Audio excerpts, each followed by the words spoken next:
Hello and welcome to the News Minute. The Supreme Court has delivered a landmark judgment on the role of governor across the country, and the Chief Minister of Tamil Nadu has hailed this judgment as a historic one.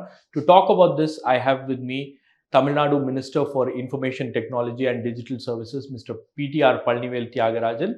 Before I go across to him, here is a quick reminder: News Minute Tamil, and News Laundry. We are a complete ad-free platform. We are not dependent on government ads or ads from political parties or corporates. We are dependent on you. So if you like our work, do become a paid subscriber of the News Minute and support independent journalism. So thank you so much for talking to us. Your take on the Supreme Court verdict, because this is, I feel it's, a rare judgment that has come out. I mean, you have to look at judgments, of course, in a good judicial system, in a good republic. You have to look at judgments in the context of both precedent. Is it changing or advancing the interpretation of the Constitution or the rule of law? And the context, that is the contemporary context. So it is for those two reasons, since yesterday I've been saying in multiple places, that I think this is an even more profound judgment than the two judgments that most people would cite. One going back in history to the Kesavananda Bharati case of 1973 judgment, April, where by a 7-6 majority, the judges ruled that the basic structure of the Constitution cannot be amended, even with 2/3 majority, whatever you want. And then the second one, which is more contemporary, which is again a constitutional bench ruling electoral bonds to be unconstitutional. I say it's even more important than those judgments, even more precedent setting than those judgments for two reasons. One, in the context of where we are today, there is every assault on the structure of federalism. There is a whole lot of authoritarian interference in the functioning of state governments in myriad ways, not one, in multiple ways. And in that sense, these governors were kind of the most egregious, but also the most long-standing tool of such, kind of anti-federalism, anti-states' rights actions. So such a clear judgment with those three facets of the judgment, I think makes it by far, in my view, at least, history has this way of making things from long ago fade in significance and making things now look big. But in my view, it is probably the most important judgment, constitutional judgment. So talking about the context, like right now, we are talking about federalism, we are talking about state autonomy, all the more after 2014, what's happening in the country. Do you think that this judgment has reinforced the concept of federalism and it has given, some new lease of life or for people to understand? Absolutely. If you saw that within a few minutes of the judgment, I posted on social media, I said democracy still lingers. I'm not saying it is vibrant, but I'm saying it still lingers. And I said, I think three aspects of this judgment are very, very important. The first is that the court has clearly proscribed and further extended the judgment of the state of Punjab versus the secretary of the Punjab governor, and said that these are the only three things that an individual can do. You can either, or rather four things. One, you can pass it. You can send it back very quickly. You can send it up to the president in a slightly longer time. And if it comes back to you after it's sent back, unamended, repassed, you have no choice but to pass it again. So I think these, in some sense, is not a radical departure from Article 200, but it is a very clear interpretation. More important than that is the timeline set, that you have to do it within 30 days, within 90 days, within 30 days. Even more important than that, I think, is this exercise, rare exercise of Article 142 power in the Supreme Court saying, therefore, we consider these 10 bills to be deemed passed on the date they were presented to you after repassing in the, to be deemed signed after repassing in the House. So I think all these three together are the kind of very special aspects of this judgment that tell us why it's such an important judgment. Do you see this as an indictment against the governor? Well, it's hard to interpret it any other way. I think judgments are usually not indictments against people, but against people's actions. So I think it is in no uncertain terms, a condemnation of the actions of the governor. And by the fact that the court says we are left with no choice but to exercise 142, it shows some kind of a lack of faith. Generally courts don't try to legislate from the bench. They don't try to act from the bench. So under normal circumstances, I was finance and human resource minister for 2 years. I've seen probably several hundred case files. Generally, the court will suggest to the government that this is the right thing to do. Maybe you should not give directions. They'll say, you consider this, you shall, do this, you may do this. Generally, the court doesn't abrogate upon to itself the action that should have been taken by somebody else. And the only reason to do that in words, though, as I say, we're all in a bit of limitation here because we have not seen the physical print of the judgment. But if you read the text of what was said from the bench, it says we are left with no choice but to exercise 142, which then the implication is, were I to send it back to you and say these are the deadlines, I have no faith that you will act in good faith again. You see what I'm saying? We are left with no choice but to, right? Because you have no right to send a repass bill to the governor. So if there is another opportunity, the court feels that the governor will do the same thing again and again. I'm not saying that. It just says we are left with no choice. And put another way, I've said this again yesterday because I've had very detailed discussions with our Honorable Rajya Sabha MP, Mr. Wilson, who appeared as one of the legal team. And he pointed out in every step of these proceedings, at every juncture when the case was up for hearing, a lot of cases in Supreme Court, at every date of hearing, there was a kind of intent to subvert the judicial process or to end run it, as they call it, meaning to make it infructuous. So the first time the hearing came up, just as the hearing was about to be listed and taken up, the governor sent back these bills and therefore argued in the court that there was no need for a hearing because the bills had been sent back, though they had been sitting for years and years before that, 4 years, 3 years, 2 years, various lengths for various bills. The second time he says this happened was after the bills came back and the assembly repassed them and sent them, and again the hearing was supposed to come. This time on their side they argued that actually the repass bills are not valid as repass bills. Ask me why. Because when he sent back saying that I withhold consent from the bill, he only put an attachment of a sheet saying I hereby withhold consent from the bill and did not put the original bill back, but put a photocopy of the bill and sent it back. And therefore the original bill was still with him and therefore we could not have passed it because the original bill had not been returned. Okay. I mean, it's like it. No, I saw the papers. It was part of the case file. It baffles the mind. I mean, what is this, like kindergarten children talking about whether your document is right or mine? I mean, it is the law passed by the assembly. I can print it once, I can print it 10 times, I can print it 1,000 times. If I send it to you and you send me the so-called original print or a photocopy, it is still the intent that you have sent the bill back to me, right? I mean, how obtuse can you get? It was completely inane. It was just short of, irrational argument. So I think these kinds of things. And then the second time when the hearing came, after this argument failed, and by then the Punjab judgment was very clear that you have to act, then got sent upstairs to the president. So I think the court sees a pattern of behavior. I don't want to put words into the mouth of the court, but the exact words from the bench were, we are left with no choice but to exercise under 142. It's not the governor alone, right? Like it's also the union government. So do you see this as an indictment against the union government as well? Because at some point they did not control the governor, despite the state flagging up this issue time and again with the Prime Minister or with the Home Minister. Look, attributing causes to observed effects is one of the hardest things in the world. We see some outcome. We don't know what is it that drove that outcome. But we are very good at doing that. Like you can connect. No, I'm saying I can hypothesize. I can hypothesize multiple ways. I can hypothesize. Let me give you the good scenario first. Okay. Let's say you have a really functional governor who does many fantastic things. As I've said before, there have been spectacularly good governors. I know many of them personally. My good friend Gopal Krishna Gandhi, I had the privilege of meeting and sitting on a panel discussion with Renan Bora, who had been J&K governor at a very difficult time.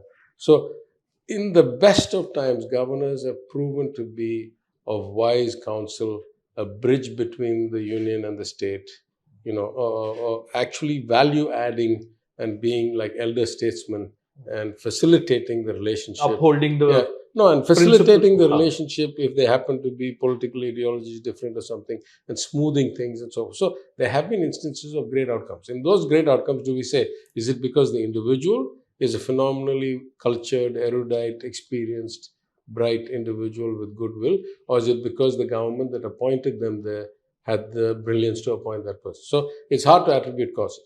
Same way, I'll go the negative way. If we have a pattern of subjudicacy, if we take one instance, very hard. But if you look at Kerala, if you look at Telangana, if you look at other states, and if you look at a lot of non-BJP party-run governments, then you find this pattern of behavior of extra-constitutional kind of illegitimate interference from an unelected post appointed by the same union government, practicing the same set of bad practices in multiple states. Therefore, you have to say, with this evidence, though nothing is 100% black and white, with this evidence, it looks to be part of a pattern. And if it looks to be part of a pattern, then the next question is not, is this the inability to rein them in? One could reasonably ask the question, is it the instigation to do so?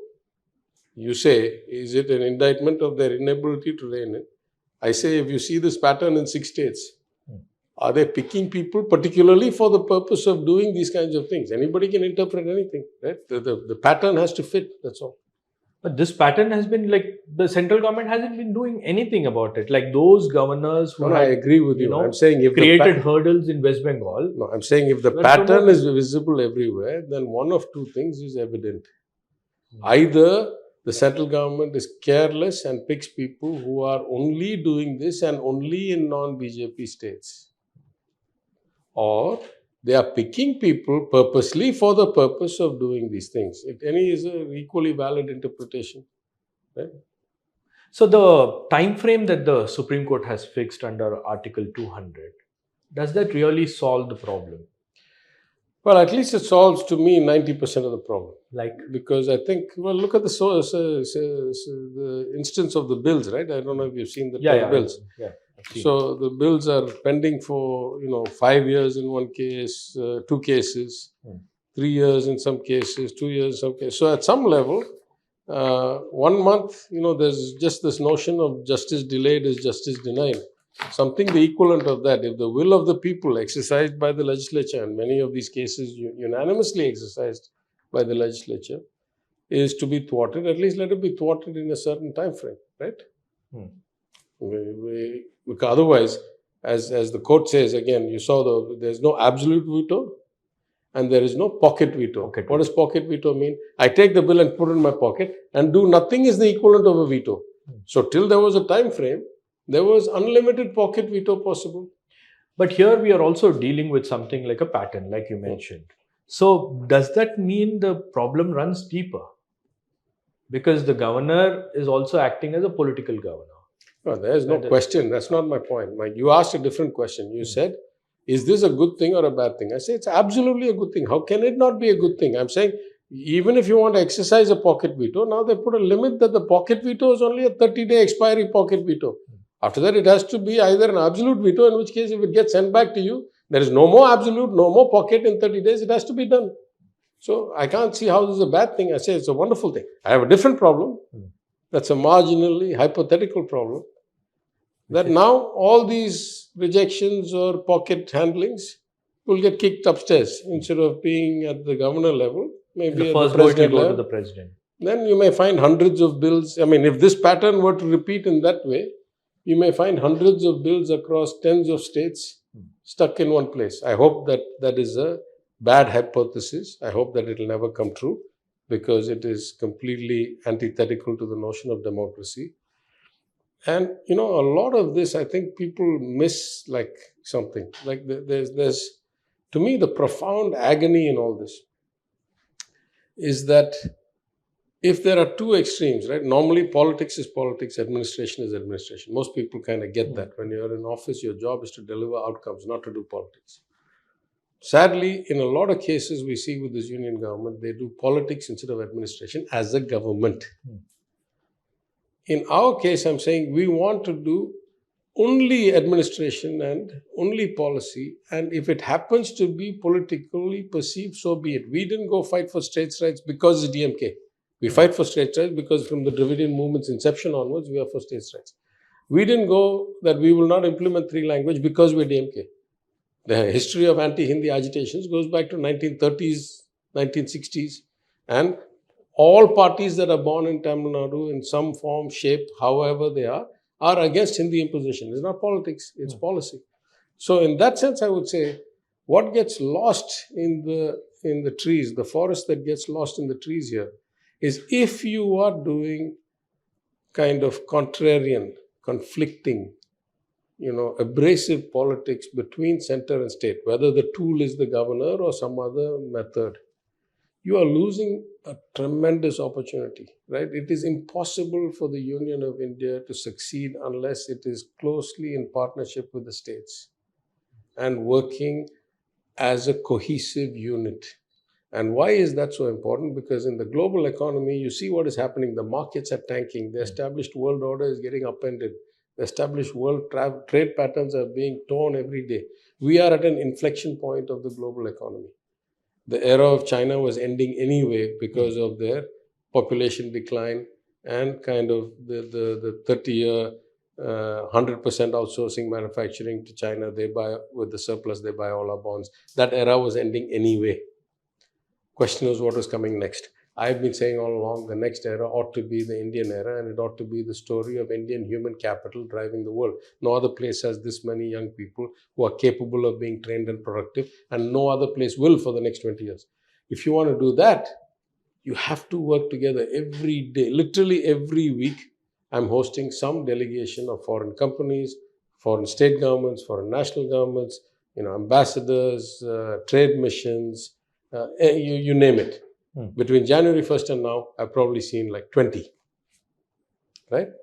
How much better would it be if I could work with the government of India on this, rather than every time we ask for permission to travel, they say, no, we don't think so. Every time an investment comes, they say, no, go to Gujarat, not to. So I'm saying it is the opportunity cost that really worries me. The politics is the politics, right? Some people are only capable of doing politics, let them do politics.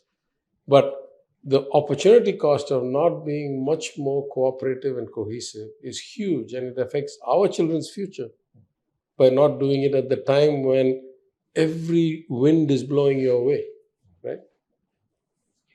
So coming back to the governors subject, like how do you describe the actions of the governors for the past three and a half years? Why 3.5? Let's go back for 5-6 years. What was the governor doing when he brokered a deal between EPS and OPS?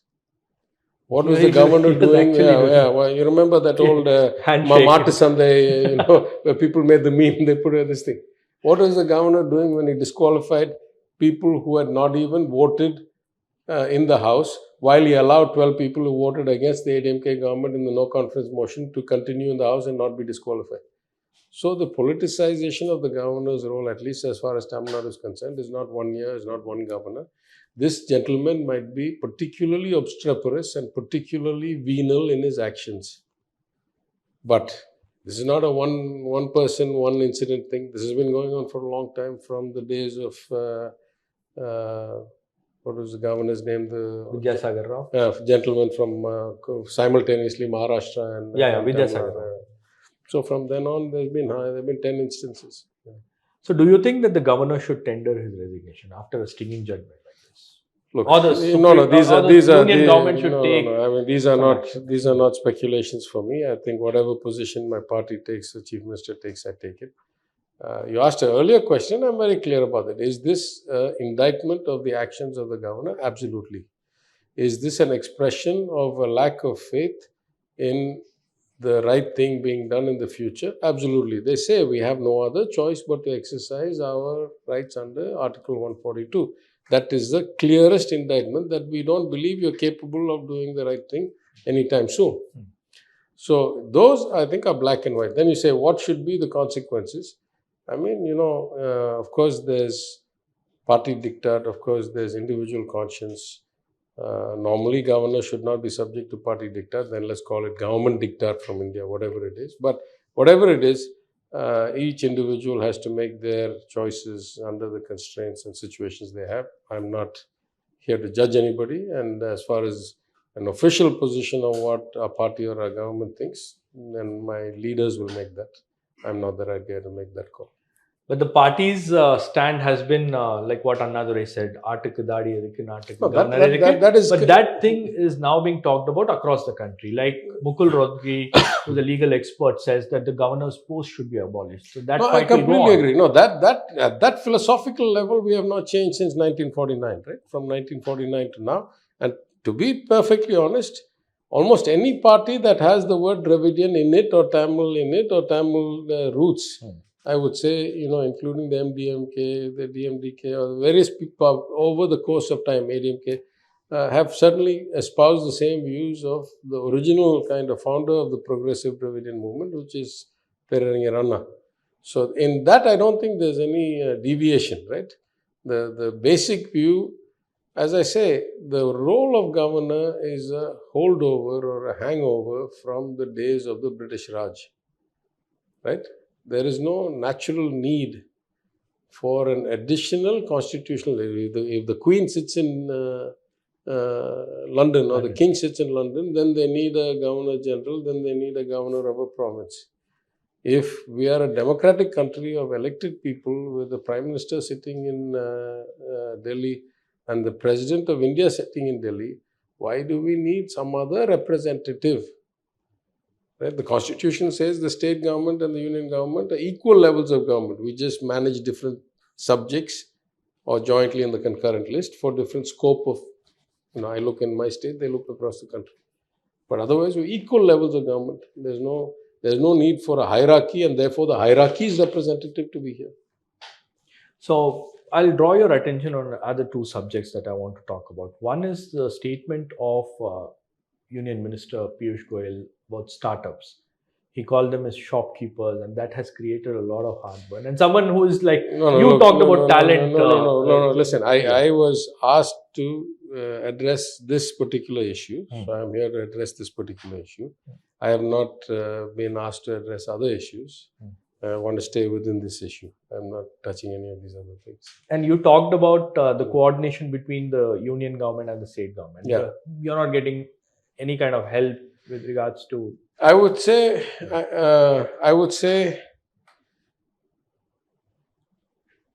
if the ideal is here, in some instances we operate here, in some instances we operate here.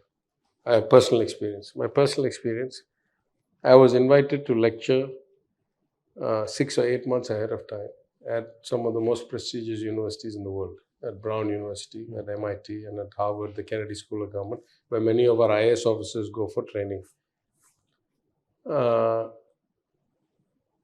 With assigning no reason whatsoever, 12 hours after I was scheduled to fly out, I get a rejection from the MEA saying clearance is declined from a political angel, not angle, angel.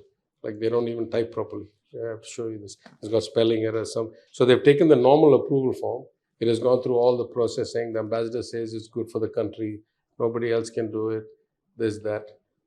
And I tell you how, kind of asinine it got. Soft refusal came to us saying the invitation from the Brown University is from a director of the Peterson Center for International Studies. That is not considered of the right level of protocol for a minister in the state government. Therefore, this is not a valid invitation. So I called the professor who invited me, and he said, by coincidence, the president of the university is also an economist, also keen to hear you talk. So let me see, though normally presidents of universities in the US, particularly under the kind of constraints they're in now, they have to go through a security clearance process, this, that, and all that. He said, because you're relatively well known, because you're an MIT guy yourself, you spent 20, 30 years in the US, so your background is very visible and obvious. Therefore, let me ask. And he comes back to me, surprisingly, this professor, Within like 4 hours, he comes back to me with the actual letter of invitation from the president of the university itself. That itself is mind-boggling to me that it can happen that quickly. Normally, there's a lot of protocol for this. So we resubmit that letter. So you say that it's a rank problem. Now we're no longer talking about institute head. We're not talking about dean or provost. We're talking about the actual president of the entire university. And surely, if world-class universities like that, surely that is equal to the minister of state, one of 30-odd states and one of hundreds of ministers.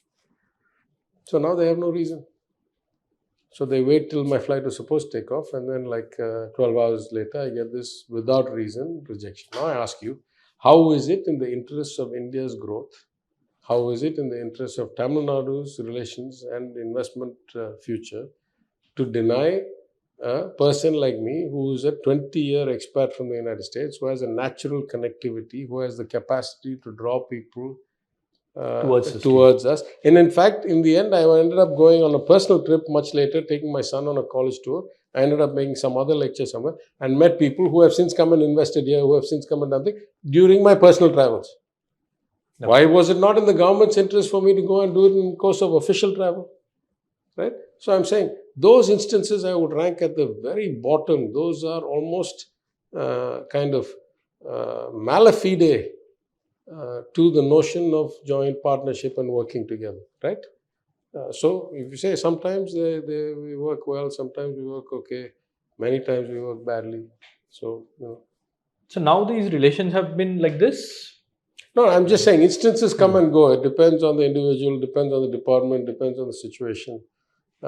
By and large, my own personal experience has been, by and large, with rare exceptions like this one bad event. If I have ever been able to reach a union minister personally for anything, starting with the union finance minister when I was finance minister, or if I have had a chance to interact with other ministers of states, let's say in the GST Council, by and large, ministers tend to focus on the greater good and what is appropriate for administration rather than politics. That has been my personal experience.